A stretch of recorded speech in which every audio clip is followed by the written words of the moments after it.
Hi everyone, you're listening to Terry Nazon, world famous astrologer, and my podcast. Welcome, sit back and relax and learn all about your future.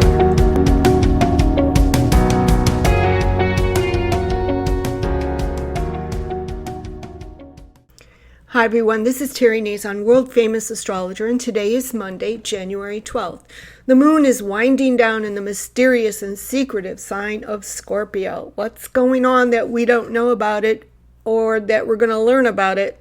Eris, the asteroid of disruption, resumes direct motion in Aries. And maybe this is going to remind us about what it was like when Chiron went direct and the U.S. captured Nicolas Maduro, the Venezuelan president, and his wife. Could be something similar.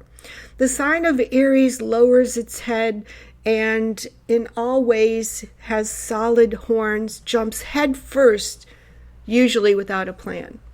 That's what the sign of Aries does. And here we have Chiron and now Eris going direct in the sign of Aries.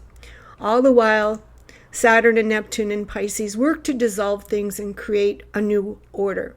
And I hate to say what does that mean? A new world order? But maybe. In the world, power and corrupt entities are being dissolved and will morph into something else. What in your life is being dissolved by Saturn and Neptune in Pisces? You need to start considering this, as Vesta, Pluto, and Pallas are already in the sign of Aquarius, the sign of forward thinking and intellectual genius. Here we go with the horoscopes.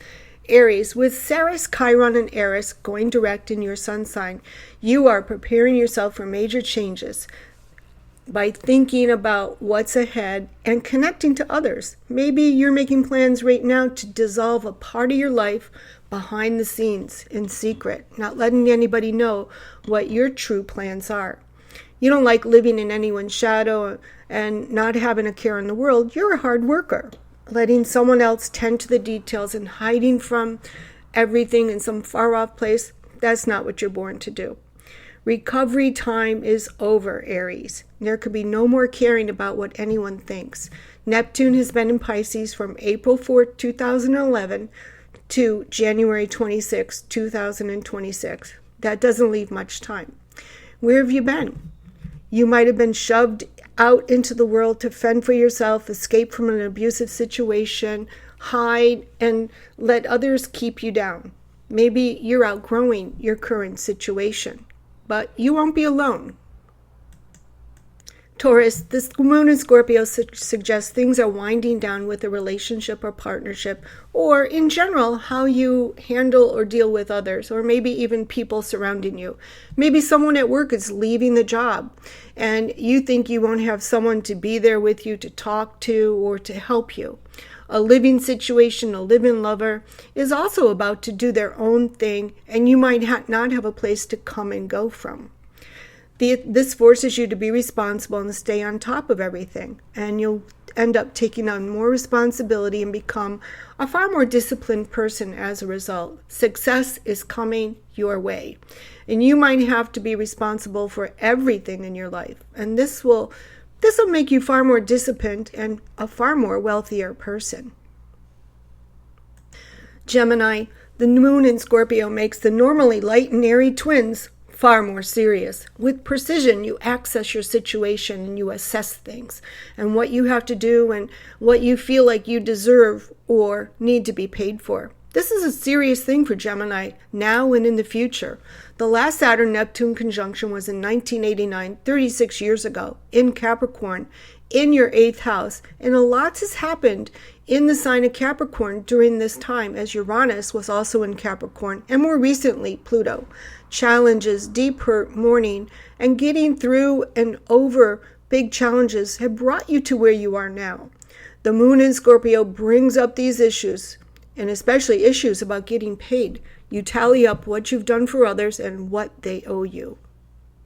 Cancer, the moon in Scorpio makes you consider your happiness, what you love to do, your children, and how to find time to do more of the things that bring you pleasure. It also makes you consider your children a love interest and how much responsibility you have for them or have to do for them. You seek to protect your personal interests now because in the past you may have gotten hurt, lost trust in your romantic life or others. But you're not afraid of ending things when things get too strange or overwhelming. The last Saturn-Neptune conjunction in 1989, 36 years ago, in Capricorn was in your 7th house of marriage, popularity, personal relationships, dissolving any naivety you might have had. You became a realist and more businesslike in your personal life, willing to help others achieve their dreams so you could be free. Lots has happened, good and bad, in Capricorn during that time. Now, who and what did you give up, or in order to continue your climb to success? You'll do it again. Leo, the moon in Scorpio adds to your obstinate resolve and can make you quite the opponent. It's about letting go of the little things that are bothersome and might be redefining your role on the job or at work. You're hands-on. You're all over everything. You don't take kindly to criticism or people who won't go along with your plans. The last Saturn-Neptune conjunction 36 years ago was in Capricorn, your 6th house of conflicts, debt, enemies, employment, employees, neighbors, crisis, hard work, and health. The planet Neptune has been in Pisces since 2011 in your 8th house. It's all about money. It's dissolving the lines between what's yours and what's mine. Virgo, the moon in Scorpio suggests that it's all about paperwork, filings, what's said, what's not said, what's explained or left out, the questions you need answered. And all this could tempt you to spend time looking through your email box or at text messages. You're trying to find proof. Proof of what? Some may try to hold on to something that's impossible or fading fast, like a relationship or a situation. You might have to say, okay, that's it, and deal with the consequences. So the last Saturn-Neptune conjunction in 1989 was in your 5th house of love, romance, intimacy, confidence, and children. And the planet Neptune has been in Pisces, your 7th house of relationships, since 2011. Wow, that's a long time. And of course, it's also about your personal persona, success, recognition, popularity, and status. And these things are at risk. You might change your status from Mrs. to Miss, or be exposed to something you did that wasn't in line with how things should be done. Protect your reputation.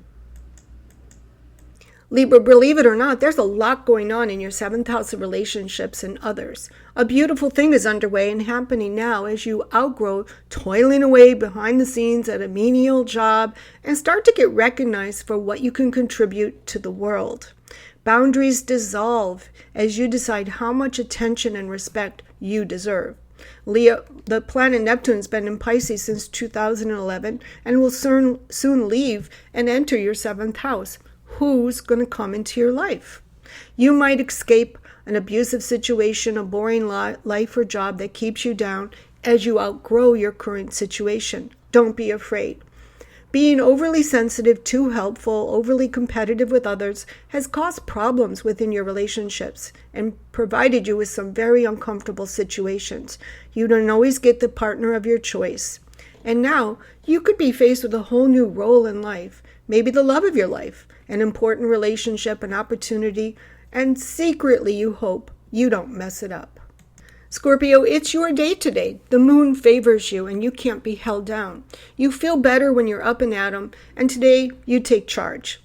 You're the boss. Maybe you're back to school and in the thick of things, realizing how much there is to learn, and for some of you, how much there is to teach. And some of you may find a new job while others find something to work on.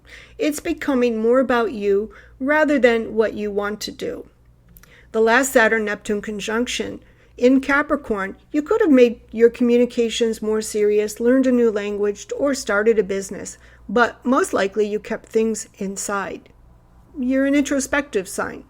The planet Neptune has been in Pisces, your 5th house of love and romance, passion, sex, confidence, and lack of confidence, also ego and fun.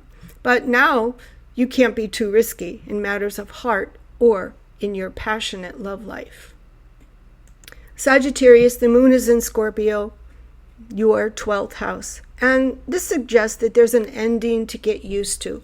Avoid anger and resentment, volatility, or vengefulness. What's ahead for you? Perhaps a change in your routine as the kids go back to school, more road traffic as the school buses fill the streets, and you think to yourself, it's time to get busier or find a new role in your life or a new job. You could have more time to do the things that you'd like to do and be more hands-on in your job or your career. Maybe you're looking to grow a business and hire more people. Maybe you're looking to be free from a partner or a love interest as they move on with their life. Perhaps your partner's life takes off and you're glad to be a part of it. The last Saturn-Neptune conjunction 36 years ago in Capricorn brought swift and sudden changes to your life and finances. And now you became financially responsible and created new sources of income for yourself. And that's exactly what you'll do in the years ahead. Happy solar return, Capricorn. The last Saturn-Neptune conjunction in 1989, 36 years ago, was in your sun sign, but there also was a big cardinal ingress in the sign of Capricorn then too. So no doubt you've been in the spotlight and you've grown and you've taken charge. And now once again, you're facing changes, thinking deeply, and maybe you're overly serious about life in general. But under pressure is where you do your best work. The Saturn-Neptune conjunction in Pisces works to dissolve your outdated and rigid thinking. So try to think more positively. Do whatever you can to change your thought process, the reasons why your life is the way it is, and it's actually time to apply new ideas and efficiency to your life. Neptune has been in Pisces since 2011, and this is your third house of communications, ideas, genius, and you've always thought outside the box. And something you started way back in 2011, or even further back if you're old enough, is dissolving. Maybe how you thought of yourself, how you lived, a holier-than-thou attitude, or quote-unquote being somebody, a talent that brought you recognition, or maybe being thrown in the deep end and told, swim. However it happened, whatever it happened, now, as the planets enter your fourth house, it's a new chapter. Whatever modes of survival changes, whatever business you started, how and why you had to earn money and be strong, those things are dissolving. And now it's time to build again and let go of the past. The last Saturn-Neptune conjunction 36 years ago in Capricorn brought swift and sudden changes to your life. Maybe you were in a new situation, felt alone, had to work behind the scenes, had to fend for yourself while your parents went to work, or perhaps you were left alone or abandoned with family members or the help. As Saturn and Neptune work to dissolve insecurities, fears from the dark, your subconscious motivations, perhaps you internalized some concern, some fear, or were never given enough opportunities to do things for yourself and on your own. That's all changed. Now you have to support yourself, leave a comfortable situation where you don't feel special anymore, and one that you've come to outgrow, or as we might say, it's the end game. But it's also the beginning game. For instance, a relationship is not going to morph into a marriage, then you have to let it go. Things have gone as far as they're going to go. And with Pluto by your side, you can do anything. It's time to jump into something new. Pisces, good for you. It's the Scorpio moon, another water sign, and your intuition is on point. Now, all of these planetary changes brought swift and sudden changes to your life. And maybe you were thrown into good situations, better situations, or had a rise in life. And maybe you had to learn how to make friends, new friends, blend in and compete in a friendly way. Constantly being thrown into new situations has molded you into who you are. Opportunities abounded. Today, you might try to shine, stand out, and let your individual talents be noticed by everyone. But it takes more than know-how and more than expertise, more than study, and more than hard work to shine, be heard, and be special. You have to have the support of other people. And maybe you occasionally felt lost at sea in a sea of talent and competition, occasionally seeing the worst in others and not the best. It's your time to shine. Avoid rigid thinking and be happy.